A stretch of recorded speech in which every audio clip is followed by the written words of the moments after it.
আসসালামু আলাইকুম। ক্ষুদ্র খামারের পক্ষ থেকে আপনাদের সবাইকে স্বাগত জানাচ্ছি। আমি মেহেদি হাসান নাজিম। ক্ষুদ্র খামারের আজকের আয়োজনে আমরা এসেছি বসিলা ব্রিজ পার হয়ে নদীর এই পারে। এখানে যে বিষয়টা নিয়ে আজকে আপনাদের সামনে কথা বলবো সেটা হচ্ছে, এখানে আজকে আপনাদেরকে দেখানোর চেষ্টা করব যে সবচাইতে কম খরচে কিভাবে আপনি একটি পরিবেশ বান্ধব খামারের শেড তৈরি করতে পারেন। আজকে মূলত আমি আপনাদেরকে যে শেডটা দেখাবো, এই শেডটা তুলনামূলক হারে অনেক কম টাকা খরচ করে খুবই অর্গানিক পদ্ধতিতে এবং পরিবেশ বান্ধবভাবে একটি শেড তৈরি করা হয়েছে। আজকে মূলত এই শেডটা কিভাবে তৈরি করা হয়েছে এবং কিভাবে আপনি এত অল্প খরচে একটা শেড তৈরি করতে পারেন, এই বিষয়টা নিয়ে কথা বলবো। তো চলুন বন্ধুরা, কথা বলি শেডটা যিনি তৈরি করেছে তার সাথে।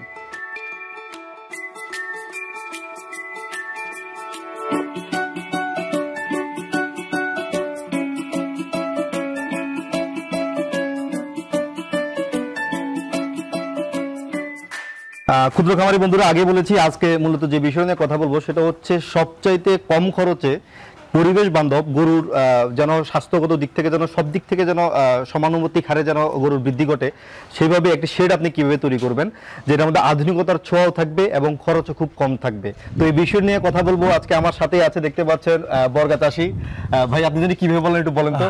ঢাল নেই তলোয়ার নেই, নিধিরাম সর্দার। আমি আপনাদের সে পরিচিত কৃষি যোদ্ধা বর্গা চাষী ইভান ভাই, আশফাক হোসেন ইভান ভাই। এরপরে আছে যার পরিচয় আসলে নতুন ভাবে করিয়ে দেওয়ার মতো কোনো কিছুই নাই, বাংলাদেশ ডেইরি সেক্টর কিংবা ক্যাটল সেক্টরে বিশাল কিংবদন্তি। আমার সামনে দাঁড়িয়ে আছে মুক্তি ভাই, মুক্তি মাহমুদ ভাই, যাকে আপনারা অনেক আগে থেকেই চিনেন। তো আজকে মূলত মুক্তি ভাইয়ের সাথে এবং ইভান ভাইয়ের সাথে কথা বলবো, ওনারা যে এই শেডটা করেছে এটা আসলে কতটা শেড মানে গরুর জন্য উপযোগী এবং কতটা কম খরচে করা সম্ভব হয়েছে। তো ইভান ভাই, আপনি যদি আসলে এই শেডটার ব্যাখ্যা একটু দিতেন আগে। শেডটার ব্যাখ্যা প্রথমে হচ্ছে, আমরা যারা গরু পালতে চাই বা গরু পালি, তাদের প্রথম যে বাধাটা আসে একসাথে একটা শেডে অনেক খরচ করা। সেটা আমরা অনেক খরচ করতে পারতাম, আমরা করিনি, কারণ আমরা নিজেদেরকে বর্গা চাষী এবং আমরা নিজেদেরকে বলে থাকি আমরা প্রান্তিক কৃষির যোদ্ধা। আমাদের বিভিন্ন ইয়াতে আমরা প্রান্তিক কৃষি নিয়ে কাজ করি। বুঝতে পারছেন, আমার মেন্টর মুক্তি মাহমুদ ভাই যখন আমার সাথে থাকেন এবং সাথে আছেন আমাদের অভিকবির। তো আমরা বেলওয়েথার এগ্রো অ্যান্ড বর্গা চাষী আমাদের ব্র্যান্ড নেম। তো সরি, ফোন আসছে, ফোনটা আমি যদি ছেড়েই দিই। তো বিষয়টা হলো যে আমাদের এই বিষয়টা হচ্ছে কিভাবে কম খরচে করা যায়। আমাদের গ্রামে যারা শেড করেন, অনেকে আসেন বিদেশ থেকে আসতেছেন খুব কষ্ট করে। বিদেশে আসলে অনেক কষ্ট করে উপার্জন করতে হয়। বিদেশে কষ্ট করে উপার্জন করতে গেলে যে জিনিসগুলো হয় যে তাদের এই কষ্টের টাকাটা এনে না বুঝে না জেনে হঠাৎ করে টাকাটা একদম নাই হয়ে যায়। পরবর্তীতে এই লোকই দেখা যায় বিভিন্ন খামারে কাজ খুঁজে যে আমি কিছু শিখছি, আমাকে কাজে নেন। এরকম অনেকের ক্ষেত্রে আছে যে শেড করতে গিয়ে প্রচুর খরচ হয়, 20 লাখ 22 লাখ 25 লাখ। আমার কথা হচ্ছে, আমাদের এই জায়গাটা 5 কাঠা জায়গা, ঢাকা শহরের খুব কাছে।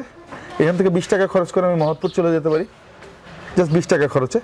তো এই যেই জায়গাটা আছে, এখানে আমরা যেটা করেছি, ওয়ালটা করা ছিল, তার পাশাপাশি আমরা বাঁশ ইউজ করেছি এবং টিনটা কিন্তু আসলে আমাদের এখানে অনেকেই জানে যে পুরনো টিন কিনতে পাওয়া যায়, ওভাবে করে ভালো মানের টিন নিয়ে এসছি, এনে এই বাঁশগুলি দিয়ে আমরা ইউজ করেছি এবং শক্ত হয়েছে। যে জিনিসটা এখন পর্যন্ত এই 2 দিন আগে যে ঝড়টা গেল, ঝড়েও আমাদের কিছু হয়নি, যেটা বোঝা যাচ্ছে শক্ত হয়েছে। আমাদের কনসেপ্টে যেরকম, আমরা যদি দুধের গরু করি, দুধের গরু কিছুদিন আগেও ছিল, এই জায়গাটাতে আমাদের আসলে বাছুর থাকে অথবা ছাগল থাকে, এখন আমাদের পাহারাদার রোহিঙ্গা থাকে। তো বিষয়টা ওরকমই। আর উপরে আপনারা দেখতে পাচ্ছেন আমাদের আলাদা কোনো ল্যাভিশ অফিস নেই, যেহেতু উপরে এখানে মাচার মতো করে দেওয়া আছে, সেটাই অফিস রুম। হ্যাঁ, সেটাই আমাদের অফিস রুম। এবং অফিস রুম দেখে আসলে আমি বুঝতে পারছি যে ঘরটা কতটুকু মজবুত হয়েছে। যেহেতু আপনার লাইভ ওয়েট কত এখন? আমার লাইভ ওয়েট এখন 117 কেজি। 117 কেজির একটা মানুষ যখন এটা গোস্তের হিসাব করে আমাকে ছোট করবেন না। তো আপনি যখন 117 কেজি লাইভ ওয়েট নিয়ে মাথা থেকে নেমে আসলেন, আমি দেখলাম যে একটু নড়েনি ঘরটা। ওখানে আমরা 4-5 জন মিলে বসি, রাত্রেবেলা 2-3 জন ওখানে শুয়ে ঘুমায়, কারণ গরুগুলির সাথে থাকার দরকার। গরু যদি কোনো সমস্যা হয়, আপনারা একটা জিনিস খেয়াল করেছেন কি না জানি না, আমার সেটা কোনো ফ্যান নেই। হ্যাঁ, দেখলাম। আর চারিদিকে খোলা এবং যথেষ্ট পরিমাণ বাতাস আছে এবং রোদ আসতেছে। এই যে এখন যে রোদটা আছে, হ্যাঁ, রোদটা গরুর গায়ে পড়ছে, গরুর আমার ভিটামিন ডি এর অভাবটা পূরণ হচ্ছে। তার পাশাপাশি বিভিন্ন ধরনের শ্যাওলা, ভাইরাস বা ব্যাকটেরিয়া জনিত যে জিনিসগুলো হয়, ছত্রাক জনিত যে ইনফেকশনগুলো হয়ে থাকে গরুর পেটে, বলেন রুমিনাল ইনফেকশন বা বহির পরজীবীর যে ইয়াগুলো হয়ে থাকে, এগুলো কিন্তু হচ্ছে না। আমার গরুগুলি গোসল করা দিচ্ছি, দেখেন গরুটা চিকচিক করতেছে। আমার গোসল করার পর খুব আরামভাবে শুকাচ্ছে। আমার ছাগলের বাচ্চাগুলো, আমার ছাগলটা যখন কিছুদিন আগে কাশি ছিল, কিন্তু এরকম উষ্ণ পরিবেশে এসেই কিন্তু ছাগলটা মানে যথেষ্ট ভালো হয়েছে। এবং এই যে জায়গাটা দেখছেন, মাছি টাছি কমে গেছে, শুকনা থাকতেছে সবসময়। তো আমাদের চিন্তাটাই হচ্ছে আমাদের এখানে এয়ার সার্কুলেশন যেটা দেখেন বাতাসের দিক দিয়ে ঢুকে ওদিকে বের হয়ে যাচ্ছে, তো উপরের গরমটা আর নিচে নামে না, বাতাসটা মানে চলাচল করতে পারে। আচ্ছা, যার কারণে মুক্তি ভাই, আমি আপনাকে যেটা জিজ্ঞেস করবো সেটা হচ্ছে চারপাশে হচ্ছে ইট বালু সিমেন্ট দেখতে পাচ্ছি আমি, এই ইট বালু সিমেন্টের ভিড়ে হঠাৎ করে আপনার মাথায় কেন আসলো যেরকম বাঁশের উপরে আপনি একটা শেড তৈরি করবেন? না, যেহেতু আমরা ওই প্রান্তিক দিন নিয়ে কাজ করি, আমাদের মানে আসলে সবসময় ইয়ে হচ্ছে আপনি আশেপাশে কি রিসোর্স আছে ওগুলো নিয়ে আপনি কাজ করেন। হ্যাঁ, তো এই কারণে আমাদের আসলে এই বাঁশ দিয়ে সিম্পলি একটা ডিজাইন করে একটা মানে সায়েন্টিফিক ডিজাইন কিন্তু এটা, তো আমাদের মানে এইভাবে আমরা মানে আমি বলতেছিলাম যে আপনাদের তো আসলে টাকার সমস্যা নাই, না, না, না। তাহলে কেন আপনারা এইভাবে করলেন? এই যে আপনি দেখেন সব কিছু নেচারাল, সব ন্যাচারাল, এই ন্যাচারাল জিনিসটাই আমরা চাচ্ছিলাম। আর আচ্ছা। আমরা তো সি ফুড নিয়ে কাজ করছি বর্তমানে, তো আমরা সব কিছুই যেমন আমাদের গরুর খাওয়াটাও কিন্তু সব ন্যাচারাল। আচ্ছা, আমরা ওই প্রচুর ভিটামিন সাপ্লিমেন্টারি কিংবা আপনার মিনারেল সাপ্লিমেন্টারি মানে কৃত্রিমভাবে আবার যোগান দিব ওই চিন্তা আমাদের নাই। আমরা গরুকে দেখেন ঘাসই খাওয়াচ্ছি গরুকে, ওই আমার যুগান্তকারী ওই যে ফর্মুলেশন ফার্মেন্টেড কর্ন আর আপনার ওই কুড়া ভুসি ওগুলো মিলে কিন্তু গরুর স্বাস্থ্য আপনি নিজে দেখলেই বুঝতে পারতেছেন, এগুলো একটু আগে আনা হয়েছে, এগুলো না ওগুলো ইমপ্রুভমেন্ট খুব ভালো দেখা যাচ্ছে। হ্যাঁ, ওটা একদম ওইখানের মধ্যেও আছে দেখবেন আপনার, নতুন আনা পুরনো আনা। আচ্ছা, এই যে শেডটা আপনি এভাবে করলেন, এটার সাথে মানে যদি বৈজ্ঞানিক দৃষ্টিতে যদি আমি তাকাই তাহলে আসলে গরুগুলো ইট বালু সিমেন্টের শেডের মধ্যে মানে থাকা আর এই টিনের এই শেডটার মধ্যে থাকার মধ্যে মানে সুবিধাটা কিভাবে আপনি পর্যবেক্ষণ করেন? আসলে তো প্রথম যে সুবিধাটা আপনি পাবেন সেটা হচ্ছে কি আপনার প্রচুর, যেমন আপনার একটা পাকা শেডের মধ্যে কিন্তু প্রচুর গরম থাকে, ভ্যাপসা একটা ভাব থাকে, এটা কিন্তু এখানে পাবেন না। আচ্ছা, এবং এই ভ্যাপসা ভাব থেকে কিন্তু অনেক রোগের জন্ম। হ্যাঁ, আপনি ওটা পাবেন না এখানে। না সেটা আমি নিজেও খেয়াল করছি, আসলে আগামীকাল কিন্তু চৈত্র মাস শুরু, কিন্তু চৈত্র মাসের মানে খরা রোদের মধ্যে এখন দেখবে ঠিক ভর দুপুরে আমরা এখন এখানে দাঁড়িয়ে আছি, কিন্তু আসলে সেই গরমটা কিন্তু অনুভব করছি না আমরা এখানে।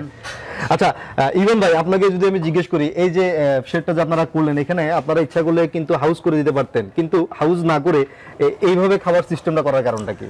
প্রথম কথা হচ্ছে আমি খরচ কমানো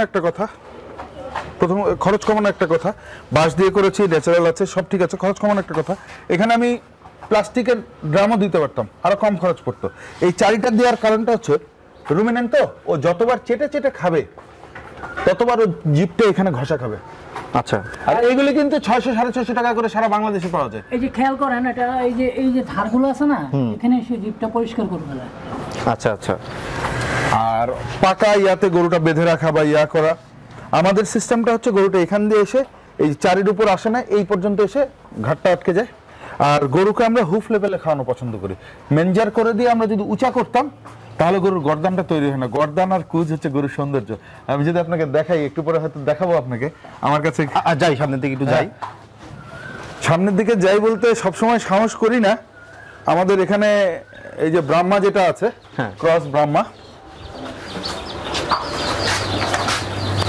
ও তো আছে এখন ঠান্ডা, নাক ফোরানো হলো। এটা কিন্তু ওই যে কঙ্গায়াম জাতের।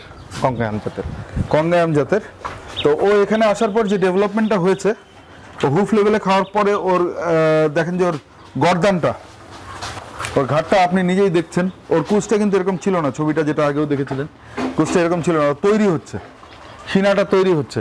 এই যে কুচটা দেখেন, এই দেখেন, এই যে ওটা, হ্যাঁ, রাইট। আচ্ছা, এটা তাহলে হচ্ছে এই খাবারটা সে ওই পায়ের কাছ থেকে নিয়ে খাচ্ছে, এই কারণে হচ্ছে। খুব সুন্দর, সিস্টেমটা খুবই ভালো হয়েছে। আচ্ছা, এই যে সেটা তৈরি করলেন, এই সেটার আয়তন কতটুকু আছে, দৈর্ঘ্য প্রস্থ কতটুকু আছে? এটা হচ্ছে আমার এই পাশে হচ্ছে 40 ফিট, 40 ফিট লম্বা, 40 ফিট লম্বা, আর পাশে আমরা 15 ফিট নিয়েছি যাতে এই যে বাতাসের ঝাপটাটা না যায়। এই আর উচ্চতাটা কতটুকু নেওয়া হয়েছে? উচ্চতাটা এই সাইডে আছে 11 ফিট, আচ্ছা, এই সাইডে আছে 9 ফিট। 9 ফিট 11 ফিট ঢালু করে দেওয়া হয়েছে যেন পানিটা সহজে নেমে চলে যায়। এই শেডটা তৈরি করতে গেলে আপনাদের খরচ কত টাকা হলো? আমাদের আসলে শুধু এই শেডটা না, ওখানে যে ছাগলের শেডটা ওটা আছে, এখানকার সাবমার্সিবল পাম্প বসানো, ইলেকট্রিসিটির লাইন টানা, ইভেন এই যে জায়গাটা আছে এটা কিন্তু আমরা মাছ চাষ, আমরা অ্যাকোয়াপনিক্স করি, আপনি তো জানেনই। অ্যাকোয়াপনিক্সের জন্য এখানে মাছ এবং সবজি চাষের জন্য এই জায়গাটা রাখা আছে আমাদের। আচ্ছা, যার কারণে এটা গর্ত এবং এভাবে রাখা।